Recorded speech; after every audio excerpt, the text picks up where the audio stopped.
The other thing that people need to know, we kind of hint at it in the trailer and the other footage, is that there is different weather. We actually have a part of the world we call the glowing sea, which is where the bomb falls. That looks more like your classic Fallout 3 wasteland, but even more so. And then we have a new weather system for this one so that the storms from the glowing sea, these radiation storms, can flare up and then blow through the world. And when the lightning goes off, you get radiated. But that creates a very post-apocalyptic look. And so having that change while you're playing the game is really important to us.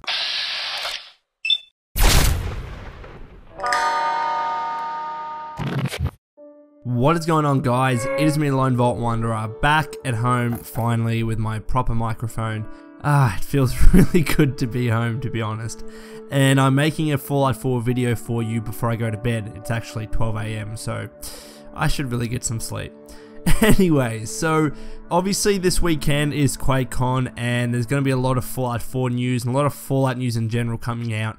We know that there's going to be a Fallout Anthology Edition, which contains every single Fallout game from the original Fallouts up to Fallout New Vegas, and it comes with a really cool mini nuke, and I've pre-ordered it already. I honestly cannot wait. I've spent so much money. And secondly, there's been a video which I want to talk about today of Todd Howard talking about Fallout 4, and he just talks about generally why details matter. In fact, that's what the title of the video is, and if you want to watch that for yourself, it's linked in the description below. But towards the end of the video, he talks about how Fallout 4 is going to have weather, and specifically how Fallout 4 is going to have radiation storms that are going to be sourced from the glowing sea. So let's take a step back. First of all, what is the glowing sea? The glowing sea is the area in Fallout 4 where the bombs fell. So obviously we saw in the trailer the bombs fell in Boston, and that's how one of the protagonists and the child seemingly die, and then the protagonist that you choose goes down into the vault and gets re-emerged 200 years later. So that's the bomb that you see, and that's where the glowing sea is going to be situated. And these are going to be the areas that give us the typical post-apocalyptic feel that we're used to in Fallout 3 in New Vegas. A lot of people have noted, and obviously it's quite obvious, that Fallout 4 is a much more colorful game. And Todd Howard noted that in this video, but what he also noted was that Fallout 4 also has those typical post-apocalyptic radiated areas with your greens and your browns and all of those murky, muddy colors that you would expect from a post-apocalyptic game. We are still going to get those kinds of areas, and specifically those areas are going to be where the bombs fall. And secondly, because Fallout 4 is going to have a weather system, you know, just generally in the wasteland it could rain, for example, or it could have a thunderstorm. Because of these glowing sea areas where the radiation is obviously very high, Todd Howard talked about how storms that start from the glowing sea can actually flare up and blow out through the rest of the wasteland. So when these storms actually hit the player, you become irradiated. And I think that's such an awesome concept to see.